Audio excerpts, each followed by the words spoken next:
Hi guys, Ovilee May with ESPN Esports, and I am here with Nick Inero Smith, head coach of Golden Guardians. So we have seen a lot of roster moves, mainly surprising ones from the offseason so far. Biggest one for me was Crown moving to Optic, but for you, have there been any moves that have really surprised you?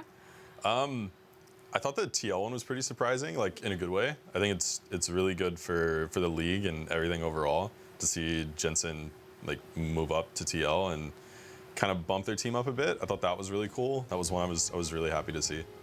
So, I mean, just speaking with that, I mean, Jensen came in and kind of replaced the weakness in the mid lane that Team Liquid had kind of talked about. But also we have Core JJ coming in for Ovilee and Doublelift in the bot lane. So now that I keep saying this, Team Liquid looks so good on paper with this roster. I don't think they should have any leeway or wiggle room of them not going 18-0. What do you think about the strength of this roster kind of from a coach's perspective? All right, so it is kind of what I guess people would just call a super team right now. I've seen super teams fail. Oh, yeah. Obviously the expectation is there, like they should be winning with ultimately like what can be expected, like what they're doing with the roster and what they did to get that roster.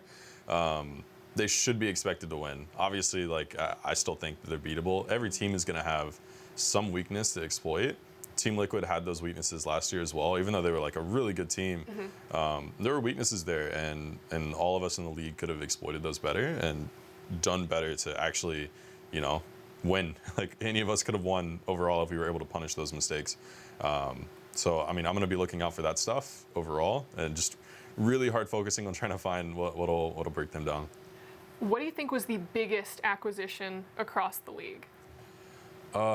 Biggest acquisition across the league. I'm not going to include any of ours because I think that's just unfair. It's a little biased. I do really think that the TL getting Jensen one is like the biggest one. That was like, I think Pobelter's a good player, but I think like what that team needed was another really good carry, like just part of the team. Like it can't just all be on Doublelift and hoping that meta kind of favors the other people on the team. I think having Jensen as that is actually really good overall for them. And you know, it's a double threat team. Like they have really good, like strong guys that can play their role well in Smithy and Impact. And then they have a really good carry threat in mid and in bottom. And I think that's super important for being competitive. So then the counter to that, what do you think about Cloud9 without Jensen now? We have Nisqy coming back over from Splice in EU, and then Golden Glue kind of in that, I don't know, the swapping position where both of them are going to be trying out for starters. How do you think this change is going to affect Cloud9? So I have a really high opinion of Cloud9 in jungle and top. I think their top and jungle are really fantastic players, and I'm really happy to see that they're still on board with it. And I think it's a really key part of them being successful. But I see them pretty similar to how TL was in the past too. I think they're very one-dimensional in the fact that is kind of their carry threat now. Obviously, it depends on how Nisqy like shapes up and shows when he comes in. But he was in North America in the past, didn't look anything spectacular. Like I'm friends with Nisqy, you know, but I got to be honest with it. Yeah. He looked okay. He looked like he was fine. He looks like he'll probably fulfill this similar role that Pobelter filled when he was on Team Liquid, and he's a good role player. He's going to do his job, and he's going to do what you expect of him, but he's probably going to leave it at that. And then when their bot lane moved away from Smoothie, I feel like their bot lane got a lot weaker in terms of the actual laning phase.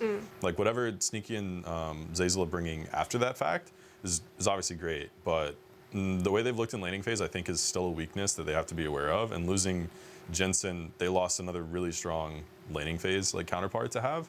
And with that happening, I feel like their team got a little bit weakened, but C9's also always just, you know, completely destroyed people's expectations of them. I know they're like rated pretty highly by people, but for me at the moment, I don't have them as one that is like a really high rating for me. But I know you can expect probably them to do better than expectations overall. Yeah, I want to see how Nisqy performs before I place any too much hype in the Cloud9 train. But I mean, after their Worlds run, it's super hard not to just think that they're going to be the team that takes everything. Yeah. But it sounds like Team Liquid is like the biggest competition that a lot of people are going to have, again, coming into next year.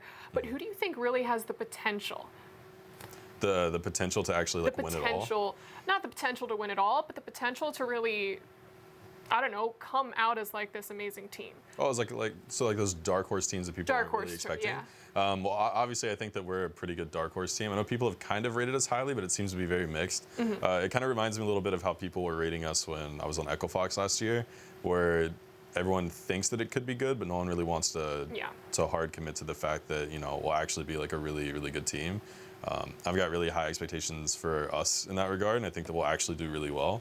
I think alongside that, you know, you also can't discount the fact that 100 Thieves exist. They made pretty big moves too. I think they overall improved their roster in places that needed to be improved, and you can obviously expect that they'll most likely do really well too. So really quick before we end this, so with the strength of the league just increasing, how far is NA going to go in Worlds next year? Oh man, so the cursed question, you're going to hit me with that one. Yeah, I don't know. I would like, we need to get out of groups. There's like no excuse to not get out of groups. It has to happen. If we're not getting out of groups, it's a huge disappointment. Oh yeah. I want to see us making runs like Fnatic did. I know that's like a huge shot, but we like need to be making stuff like that. We have too many resources in our region. We have too many things in our favor in that regard. And it's really bad if we're not making pushes like that overall. Like we need to be doing better. It only makes sense to go from semifinals this year to finals next year. But Inero, thank you again so much for joining us. And that is it for us here. I'm Ovilee May with ESPN Esports.